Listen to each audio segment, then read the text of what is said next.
Hello everyone, जैसा कि हम लोग जानते हैं कि डीएलएड का एग्ज़ाम ख़त्म हो चुका है। तो अब हम लोग के कॉलेज में असाइनमेंट और लेसन प्लान को जमा करना होगा, जो हम लोग के कॉलेज के द्वारा ही मिला गया है। तो अब हम लोग इसे बनाएंगे और अच्छे से कंप्लीट करेंगे। तो सबसे पहले हम लोग असाइनमेंट को कंप्लीट करेंगे। तो असाइनमेंट का कुछ ऐसा कॉपी होता है पतला सा, जिसमें हम लोगों को F1 से लेके F12 तक के सारे नोट्स बनाने होते हैं। तो 12 इसमें कॉपी होता है, जिसमें पहले F1 का बनाएंगे और ऐसे करते करते F12 तक का इसमें कंप्लीट करेंगे। ठीक है, तो F1 में आप लोगों को ऐसा जो पेज मिलता है, तो इसमें 8 पेज होते हैं, जिसमें से सबसे पहले आप लोग हाफ हाफ कर लोगे, क्योंकि आप लोग को 2 ही क्वेश्चन बनाना होता है, हर एक सेक्शन में से एक एक क्वेश्चन। तो सबसे पहले हाफ़ कर लोगे तो आप लोग को इजी हो जाएगा बनाने में। तो चलिए हम लोग देखते हैं कि हम लोग के कॉलेज में कैसा क्वेश्चंस मिलता है। सबका अपना अपना क्वेश्चंस होता है। तो देख सकते हैं कि हम लोग के कॉलेज में जैसे F1 है ये, तो F1 से लेके F12 तक के सारे क्वेश्चंस यहाँ पे मिलते हैं अलग अलग। तो इसीलिए हम लोग को 12 कॉपी मिलता है। तो F1 में हम लोगों को जैसे F12 ये है, तो F12 में 2 सेक्शन है ना, तो वैसे ही F1 में भी, और ऐसे ही करते करते सभी में, जैसे F1 में, F2 में, F3 में, सभी में 2 सेक्शन बनाए जाते हैं, एक सेक्शन A और सेक्शन B। तो सेक्शन A में से एक क्वेश्चन को करना होता है और सेक्शन B में से एक क्वेश्चन को करना होता है। तो इसीलिए आप लोग हाफ़ हाफ़ कर लोगे, क्योंकि 2 क्वेश्चन बनाना होगा और 8 पेज है, तो ईज़िली हो जाएगा। आप लोग का ईज़ी समझ में आएगा कि कितना कितना कहाँ कहाँ कैसे बनाना है। तो सबसे पहले हम दोनों सेक्शन में से मैंने फर्स्ट क्वेश्चन लिया है बनाने के लिए। तो पहला हम लोग का क्वेश्चन आप लोग देख रहे हो, समाजीकरण से आप क्या समझते हैं?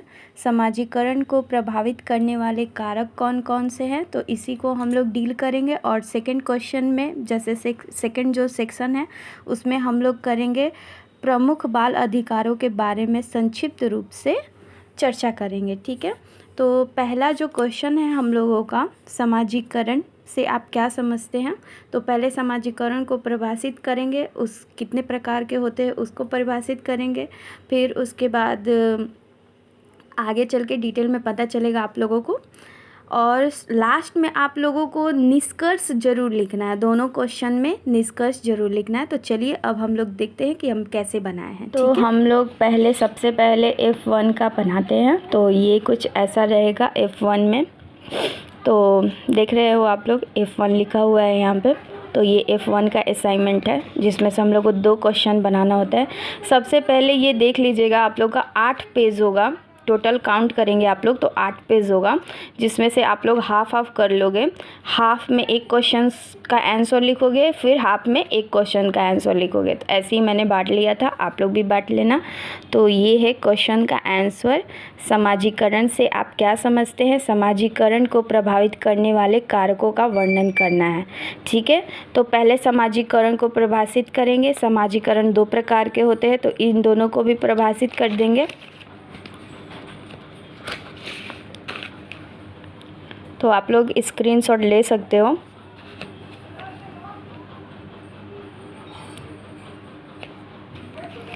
उसके बाद कुछ वैज्ञानिक हैं जिन्होंने अब समाजीकरण के बारे में कुछ कुछ परिभाषा दिया है, तो उनको लिख देंगे। फिर समाजीकरण की विशेषता को लिखेंगे। स्क्रीनशॉट ले लीजिए आप लोग।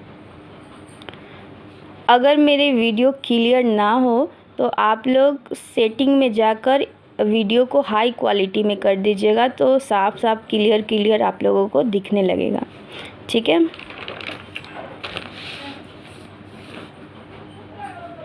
ये सब विशेषताएं हैं उनकी।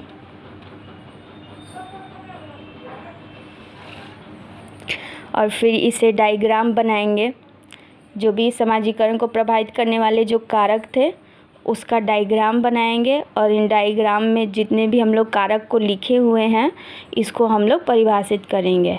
ज़रूरी नहीं है कि सबका करना है, जितना आप लोगों के पास स्पेस हो उतना आप लोग करो, लेकिन कम से कम 5 का तो आप लोग करोगे ही।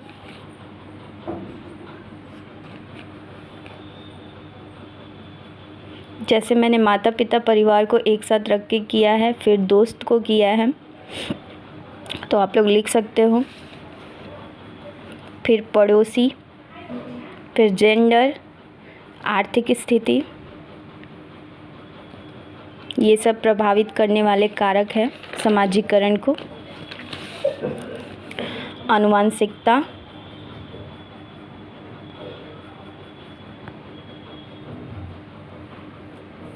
निष्कर्ष। तो निष्कर्ष लास्ट में किसी भी क्वेश्चन का निष्कर्ष लिखना बहुत इम्पॉर्टेंट होता है, तो इसलिए लास्ट में आप जगह बचाओगे निष्कर्ष के लिए। तो ये हो गया हम लोग का फर्स्ट क्वेश्चन कंप्लीट हो गया। अब हम लोग बढ़ेंगे सेकंड क्वेश्चन की तरफ।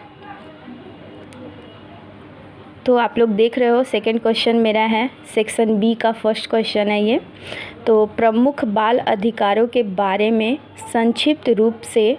संक्षिप्त रूप में चर्चा करना है, ठीक है। तो पहले बाल अधिकार होता क्या है इसको परिभाषित करेंगे। फिर ये भारतीय संविधान के द्वारा बच्चों को दिया गया अधिकार, कौन कौन दिया गया है अधिकार उसको करेंगे परिभाषित। स्क्रीनशॉट ले सकते हो आप लोग। पीछे की आवाज़ को इग्नोर करिएगा क्योंकि मेरे घर के बगल में एक परिवार अब ये कुछ अनुच्छेद है, तो आई होप आप लोग स्क्रीनशॉट ले लीजिए आप लोग। ये देखिए ये अनुच्छेद 24 है ना, तो ऐसे ही करके 3-4 बार दिया गया था अनुच्छेद 24। तो मैंने तीनों को एक ही साथ लिखे हैं। आप लोग अलग भी लिख सकते हो और एक साथ भी लिख सकते हो अपने अकॉर्डिंग।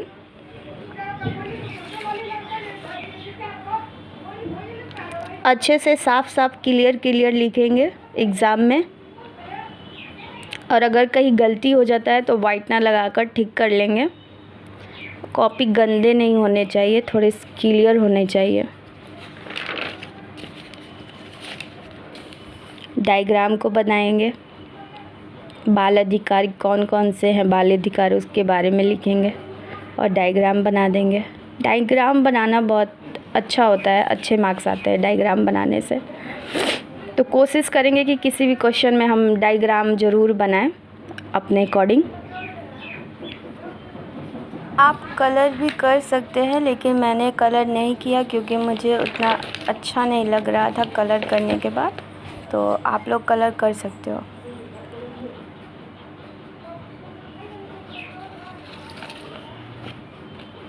ऐसे ही आप लोगों के सामने F2 का वीडियो आएगा शाम को 8 बजे के करीब, तो आप लोग वहाँ से भी देख सकते हो।